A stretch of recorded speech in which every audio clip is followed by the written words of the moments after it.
艺术生鲜，艺术生鲜，艺术生鲜，艺术生鲜，艺术生鲜ART TAIPEI欢迎您。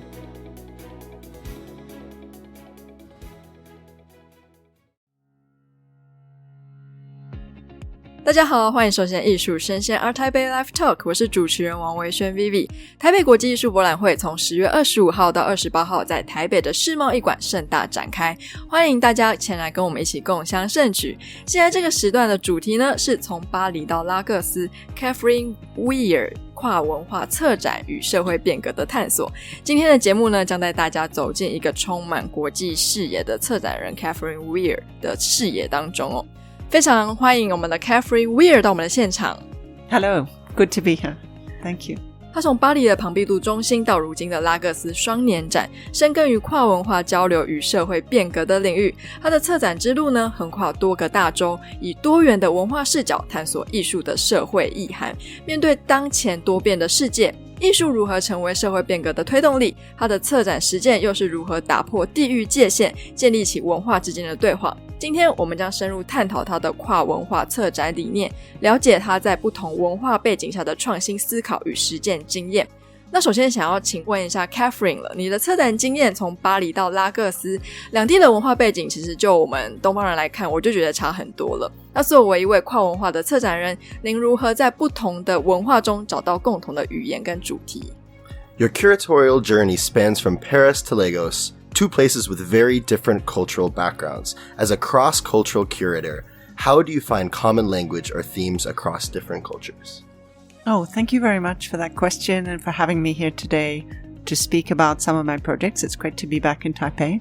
Really, I think the question of cross-cultural curating is interesting, and I think about it in terms of translation, starting from particular locations and starting from really understanding local context in depth. Then how do you begin to be able to translate the kinds of dynamics, ideas, and strategies that artists are using relating to other contexts? One example that I could give you is from my recent work in Naples in Italy. So I'm based in Paris. I just curated the Lagos Biennial, but I just spent before that 3 years directing the Madre Museum of Contemporary Art in southern Italy.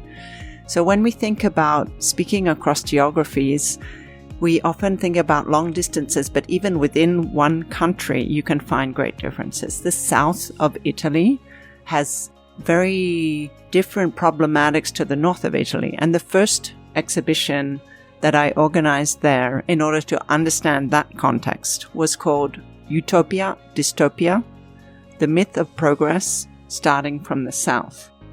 That show included half of the artists from southern Italy who deal with very particular economic and social conditions very different to the north. It dealt with rural to urban migration, industrialization, the creation of urban periphery, and also the struggle for certain bodily and social freedoms. In the show, so starting from that one location, then I brought in other artists from parallel situations in other parts of the south. So this was the south of Italy in relation to the north of Italy, but there were also, artists from Ibrahim Mahama from Ghana, or Kiluanji Kiehenda from Angola, Patty Chang, talking also about the experience of being in a particular relationship to the centers of economic power, and also dealing with processes of modernization and industrialization. So then you can begin to see parallels and commonalities starting from the specific rooted experience, but beginning to talk about how that may be similar to or different to other places, but you can begin to have a conversation and translate between those contexts. Yeah. 感谢大家给我今天的这个机会。我觉得很重要的地方就是翻译。如果你看一个地方当地文化，那我们是否能够把这个当地文化来举个比较，看其他地方的当地文化。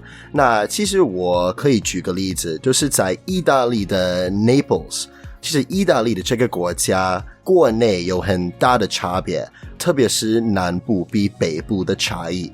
然后其实我在那边做了一个展览，叫 Utopia Dystopia The Myth of Progress。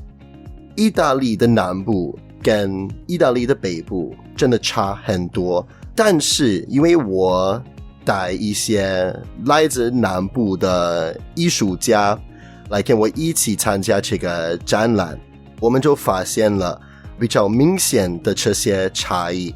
你也可以看到一些关于工业化的地方，然后我们通过这个展览就可以找到一些同样的地方，也可以找一些不一样的地方，就可以举个比较，看意大利是否能够变成一个代表，是看其他国家是否也有这样的现象。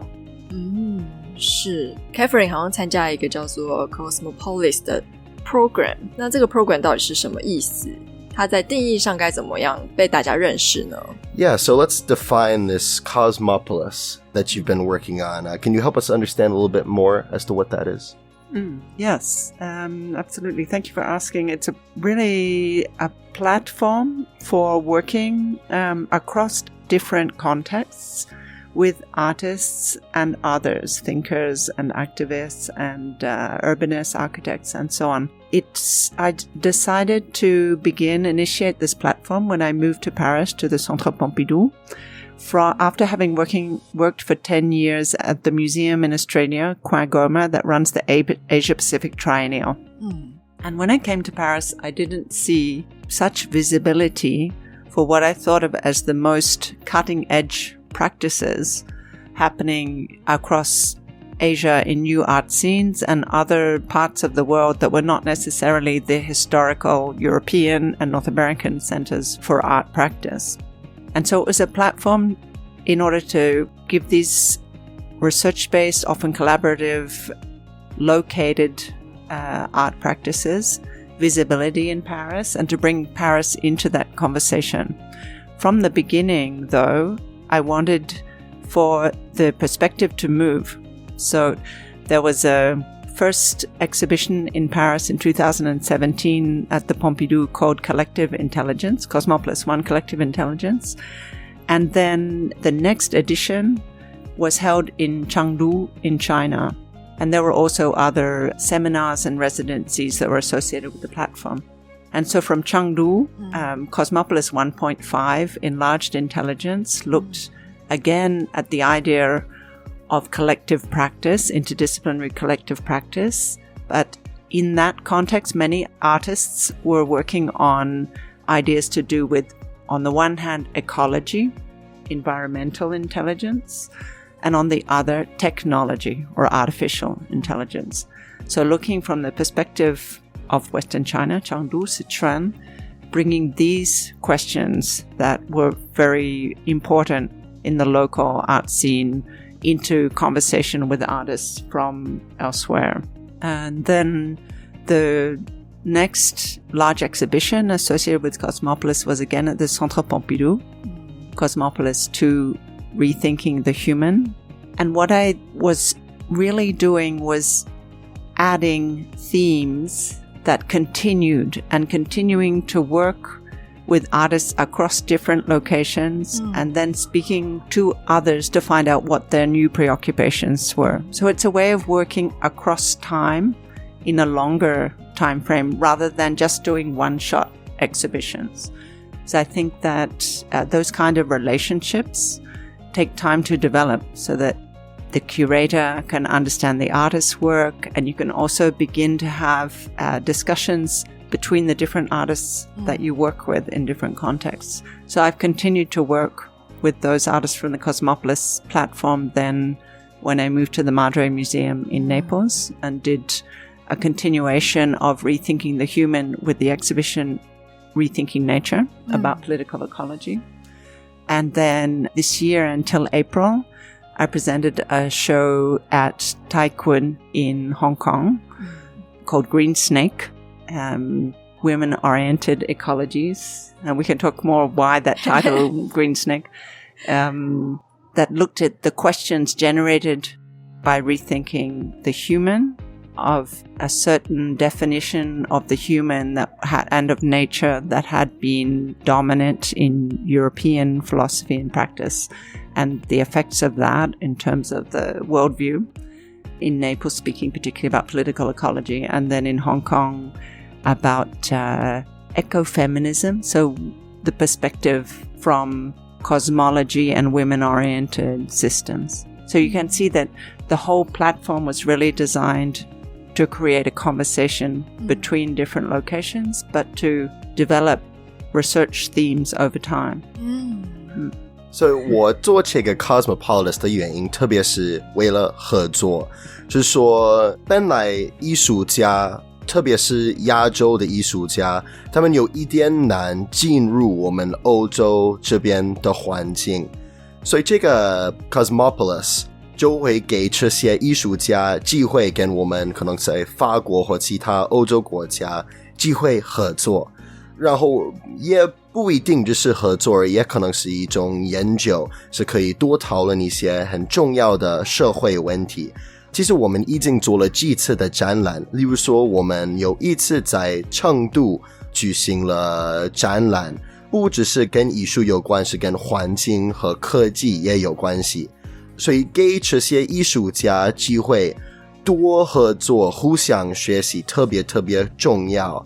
所以我觉得算是一种跨时间的合作，通过 Cosmopolis 我们就能拉近我们各国之间的关系，然后我们也通过 Cosmopolis 也能说到一些跟艺术不一样的问题，例如说男女平等啊，或其他社会的问题。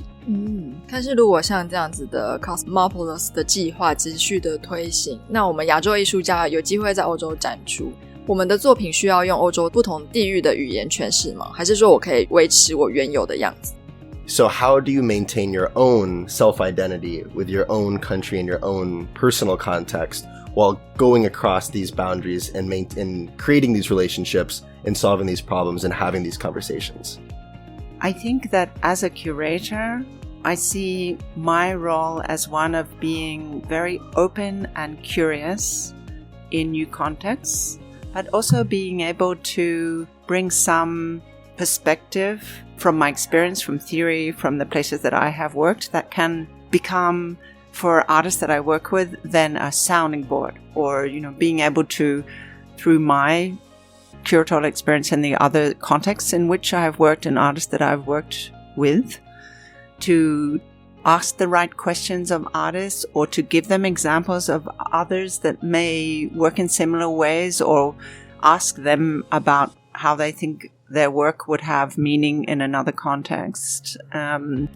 So yeah, I think that what I bring, or my role, is at the same time to be an interlocutor, so bring other perspectives to the conversation, but to always be very curious and open, and to be willing to be the person who doesn't know and have people to explain how things work in a new context.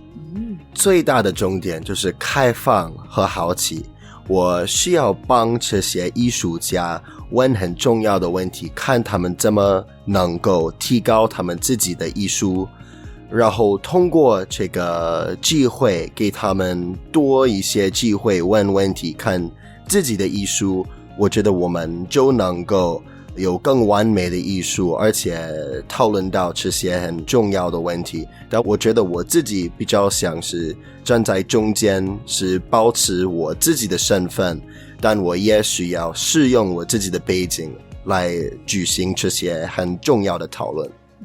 那当 Kathryn 在跟来自不同地方的可能是当地的不管是展商或是艺术家沟通的时候，有没有因为一些文化的不同造成一些误会或是有趣的故事？ Yeah, so do you have any experience when you've had these moments of cross-cultural communication where you've come across maybe a cultural phenomenon that's led to a funny instance or something that you've learned from in that respect?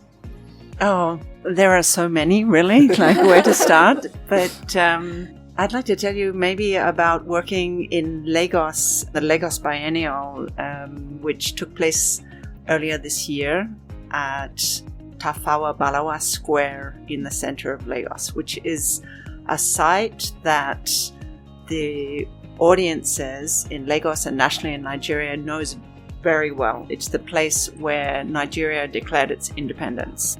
The first prime minister's name was Tafawa Balewa. But it was a site that under the English British Empire had been a race course and a site, for horse races, also very well known across different periods with different associations. After independence, it became a site for political rallies, for church events, for commercial exhibitions. The very important cultural event Festac 1977, which brought together artists from across the African diaspora and also parts of Asia and indigenous Australia. One of the sites was on this location, and Miriam Makeba sung there. So for the biennial, we really wanted to start from that place, working with artists from Lagos, Nigeria, but also from all around the world, producing all of the work in Lagos, except for some video works or some photography, which still was actually printed in Lagos. And so what that meant for the organization was that we had a very intense and very rich period of producing the biennial with artists in residency on site. Things only happen because of the networks of the artists around the biennial. It's an artist-initiated, artist-run biennial. Lagos is a very complicated city, so things only happen when you know someone kind of through your connections.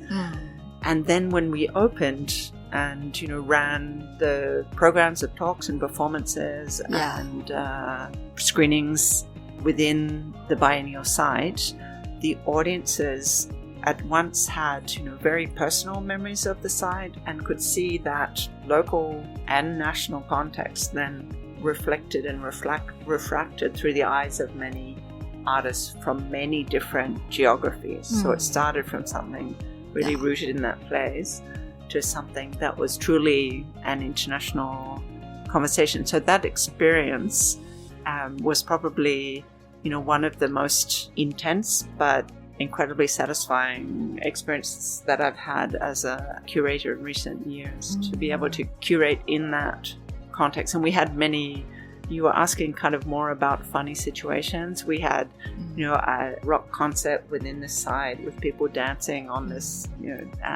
ground of such important political national history, with people making it their own. Was really impressive to see what art can transform in terms of the narratives in different ways. 我其实有很多这样的故事。有一次在 Lagos， 特别 Lagos 的一个很有名的广场，历史很多的一个地方，特别是独立之后，这个地方有一个很大的改变，因为一直是因为政治的竞争或其他很重要可能有一点敏感的事情举行的一个地方。然后这次我们有举行了一个展览，特别是因为艺术家跟艺术家之间有的关系，我们的组织才能够举行这个展览。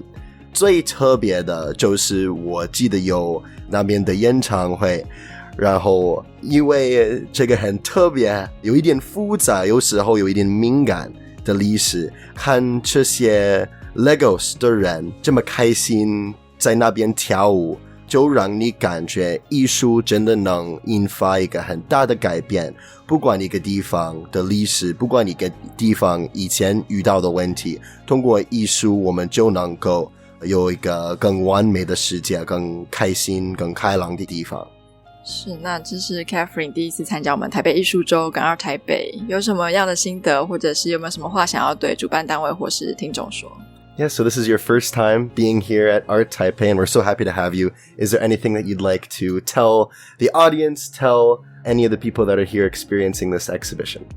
So I'm so happy to be back in Taipei, and I had been maybe 3-4 times up until before the COVID pandemic, and then hadn't had a chance to come back. So it was wonderful to be invited for Art Taipei. It feels like there's a very buzzy atmosphere, a lot of interest and a lot of conversations. It's I gave a talk at a forum the other day at the beginning of Art Week, and we had a lot of students and people who were asking questions also about art scenes that don't have so much visibility here. So I think it's a time when it's interesting to begin to, have conversations with whether it's artists from the African continent. I presented about Lagos Biennial, and people said they were seeing really for the first time what kind of art was being produced, and it was really, very interesting. And I talked also about my work with Dhaka Art Summit in Bangladesh, where as part of a project in 2020 called Collective Body, there was a big cartography of the relationship between Asia and Africa historically. So trying to look at different alignments geographically, South America also, and create new conversations that are not always triangulating via Europe or North America, or are talking about other long-standing artistic heritage. I think that is starting to happen here. I see there's a lot of interest. So I was very happy to be able to come back and take the temperature of what people are speaking about here. 我非常开心有这个机会再来台北。其实我已经过了一段时间没有来，应该是到疫情之前，那时候第一次来，但是非常开心有机会再来。我到这里的时候，我就发现有举行了蛮多新的讨论，我觉得这非常重要，因为虽然表面上我们已经有一些比较有名的地方，然后这些地方之间的交流，这些地方之间的艺术，但我觉得有很多很多其他地方也值得讨论。在这里你看到很多虽然距离很大，但也很重要的国家，可能离这里很远，但是还是值得去讨论这些地方，还是能学到新的东西，所以我真的非常开心有这个机会。是，那我们也很难过，我们没有太多时间可以跟 Kathryn 聊更多，不过今天真的非常谢谢 Kathryn 到我们节目现场。Yes, it's too bad that the time is restricted today, but it was amazing having you here today. Thank you so much. It was wonderful speaking together. 是，那我们的 Art TAIPEI Live Talk 呢就到这边告一段落。我们10月25号到18号到台北的世贸艺馆，欢迎跟我们一起参加我们的台北国际艺术博览会。谢谢，拜拜。Bye-bye. Thank you.